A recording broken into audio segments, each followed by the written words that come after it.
The 1994 film The Crow is not only a beloved classic, but it's one of the most important and influential films of the 90s. The movie was based on the 1989 comic by James O'Barr. It's a tragic tale of love and death that he wrote as a way to deal with the loss of his fiancée, who was killed by a drunk driver. When the comic was being adapted to film, O'Barr worked with director Alex Proyas to help get the tone of the film as close to the book as possible.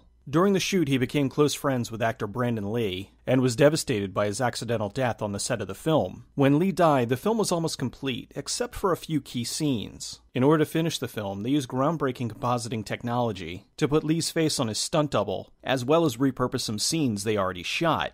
The movie was a hit, opening at #1 at the box office, and pulling in over $50 million domestically, and $144 million worldwide. That may not seem like much now, but back then, it was huge, especially considering that this was a movie based on a comic from an independent studio that the majority of people had never heard of. Because of Lee's death, there was an overhaul of prop gun safety protocols to prevent accidents like this from ever happening again. Since the movie was a hit, that of course had the studio thinking sequel. A lot of people had doubts that a second film should be made. The first film was near perfect, and the untimely death of the star made its poignant message all that more powerful. At the time, they decided they would do a sequel, as long as it was something fresh that didn't exploit the original. Miramax hired Tim Pope to direct, because of his work on a short film called Phone. Pope had ideas for a sequel that wouldn't step on such a cherished character. He spoke with O'Barr about the possibility of there being another person resurrected by the Crow. O'Barr tried to write the sequel, but every time he did, all he could think of was his friend Brandon Lee. He eventually told him that he couldn't write it, but he gave his blessing to make the sequel as long as it was its own story. David S. Goyer was hired to be the writer.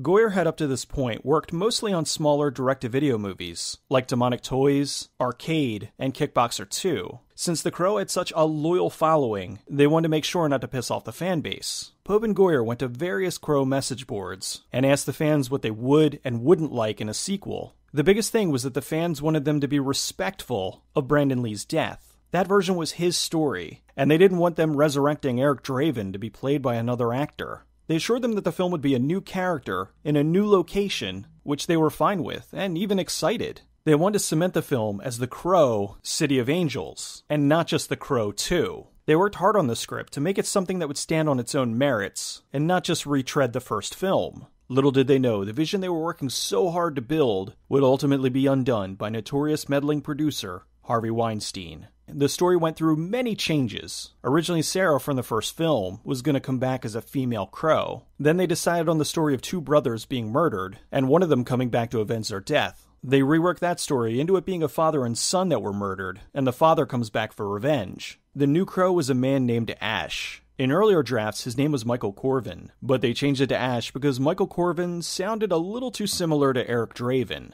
The movie would continue the original's themes of love and death. It would also continue the story of Sarah from the first movie. The studio okayed the direction they were headed and gave the film a $13 million budget, which was slightly less than the original, that had 15. To keep the look and feel of the series going, they had many of the people who worked on the original return for the sequel. Jeff Most and Edward R. Pressman were back as producers. Production designer Alex McDowell, who was instrumental in designing the look of the original, returned to do the same here. Composer Graham Revell, who wrote the haunting score for the original, modified it so it would have a similar but different sound for the sequel. The original took place in Detroit, and they didn't want to just rehash that location, so they moved it to the City of Angels, an alternate universe Los Angeles. In the comic, Eric was a mechanic, but they changed that to a rock guitarist for the movie. As a nod to the original comic, they made Ash a mechanic. They also used the rhyme from the comic, which wasn't in the first movie.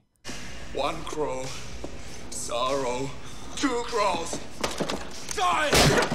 Ash's jacket was a modified priest's robe. When Ash is riding his motorcycle, the back of his jacket was made to slide out and flap like the wings of the crow. The drawing on the drug label was a caricature of producer Ed Pressman. O'Barr cited that punk rocker Iggy Pop had partially inspired the look of the Crow in the comics. Pop was offered the role of Fun Boy in the original, but turned it down due to his touring schedule. He came back in the sequel as the villainous Curve. Nemo was played by a then-unknown Thomas Jane. His look was designed to match 70s glam rock. When he slams his head in the car, his wig falls off, which was unintentional. The director liked it, so they kept it in the film. Thuy Trang played Kali. She was just off the popular Mighty Morphin Power Rangers as the Yellow Ranger. She was an experienced martial artist and convinced the director to have her fight with Ash expanded to showcase her abilities. Sadly, in September of 2001, she was killed in a car accident. Since the movie takes place years after the original, Mia Kirshner played the adult version of Sarah from the first movie. Vincent Perez was brought in to play Ash. He was very popular in Europe, and branched out with this being his first American film. He based his performance on a combination of Jim Morrison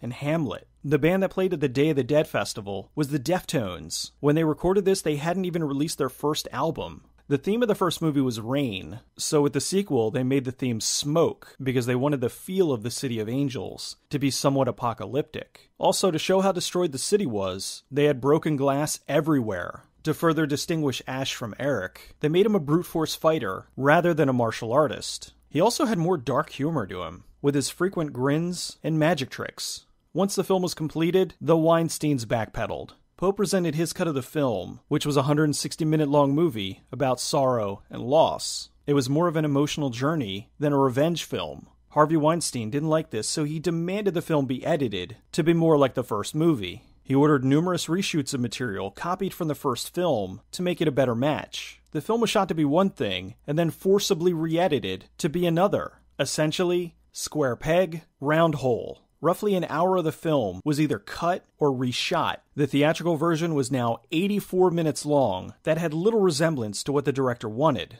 Upset by this, both Pope and Goyer disowned the film because it was no longer what they created. When the movie was released, it did open at number 1, but after a few weeks, it only took in $17 million domestically. A huge drop-off from the first. Fans were angry because they were promised a new story, and not a rehash of the original. When the movie was released on home video, it was announced as the exclusive director's cut.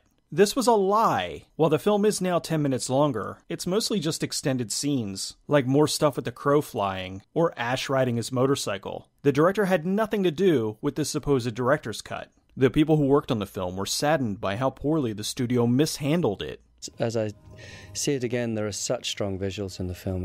It's a tragedy that it was so brutally hacked by the end, that it was sort of incomprehensible.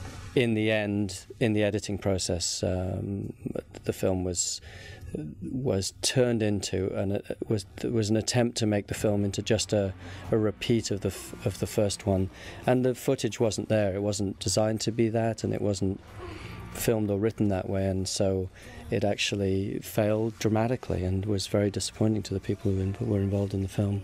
What were the differences between the theatrically released movie and the original director's cut? Quite a lot, really. The theatrical cut tells a basic story, like a cheap knockoff of the first movie. I'm skipping over a few things because they're explained in much greater detail in the director's cut.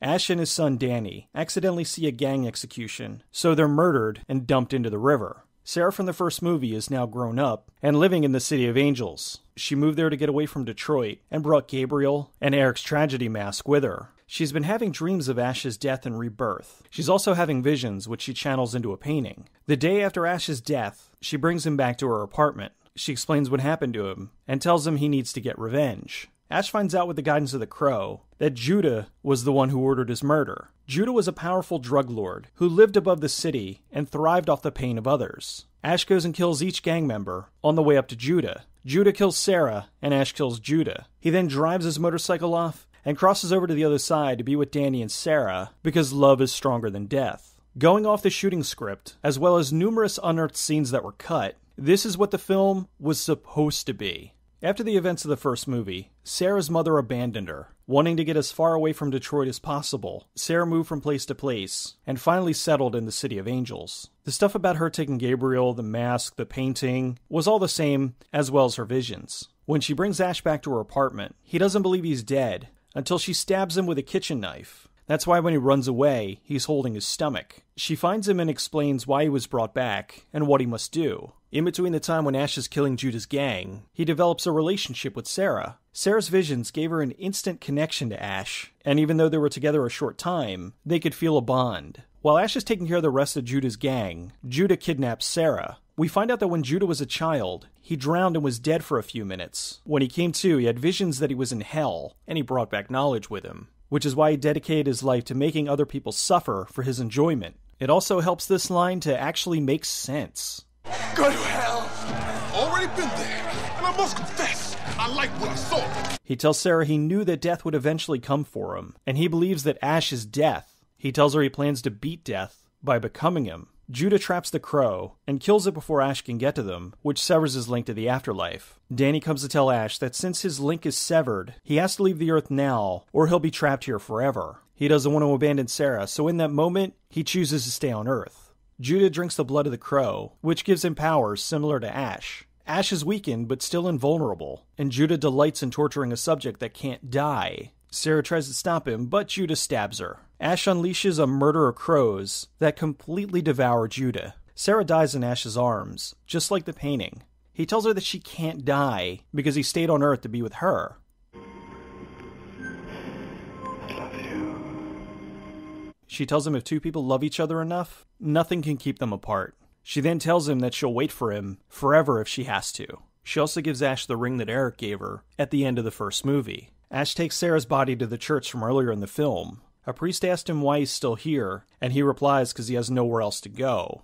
The priest, knowing who he is and what he's done, asks, "What will you do then?" He replies, "This city is filled with shadows. One more won't make it any darker."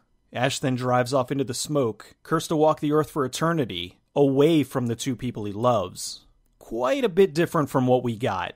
That was the story, but there were other things that they changed or removed. After Ash kills Nemo, he grabs the stripper Holly and tells her she should value what's left of her soul and never come back here again. The Callie fight was severely shortened by the studio. Since Callie was the one who killed Danny, the fight between them was the longest and most vicious. At one point it was becoming unraveled, and you see the fear in Callie's expression when she realizes that she can't hurt him. He breaks her arm at her back and then throws her out the window. She's still alive on the ground and begs him to kill her, but he leaves her to suffer and bleed out on the street. Ash shoots himself in the head to freak out Spider Monkey. Judah had a seer named Sybil that had been telling him the future. In the theatrical cut, she released Sarah when Judah leaves, so you think she's good. But in the director's cut, you see that she knows that Judah was going to kill Sarah, so she really was evil. Instead of this weird blurry effect, Judah was stripped to the bone by the crows. There was more time shown between Ash and Danny. There were also way more scenes with Ash and Sarah. There were small moments here and there that were cut that might not seem like much.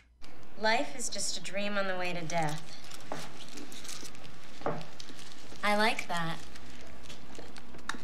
I like that. Blech. This really tastes like shit, Noah. But when you remove too many, you strip the film down to where you have no emotional connection with the characters. There's lots of other odds and ends, but those are the major ones. Years later, there was a fan edit released on the internet by someone calling themselves DCP. They restructured the film and tried to add back in the missing parts through footage taken from the trailer and still frames from various sources. While it's not perfect, since much of the material is unavailable, it was as close to Pope's original vision as possible. The director even saw the edit and thanked him for being closer to his version than the studio allowed. As you can see, much like the Blair Witch Project 2, the mainstream public doesn't know that there was a good film in there that was destroyed by greedy studio involvement, thinking that they knew better. They wasted a ton of money on reshoots to take an already good movie and make it into a disaster. Ol' Harvey Scissorhands strikes again. It's a tragedy what he did to this film. City of Angels was supposed to be this bittersweet love story, not a disjointed copy of the first. With how badly City of Angels was butchered, I'm amazed the original turned out as well as it did. Even that one had changes made, but nothing to the level of this. With the incoming remake of The Crow, now is the time to push for City of Angels to finally get its due, to allow Tim Pope to restore the film to his original vision and show the world what a genuinely beautiful movie it is. The only thing now is to hold out hope that maybe someone like Shout Factory can get the rights and restore the film to its proper order, like they did with Nightbreed. Maybe, just maybe, they can prove that love for your creation is stronger than the Weinsteins.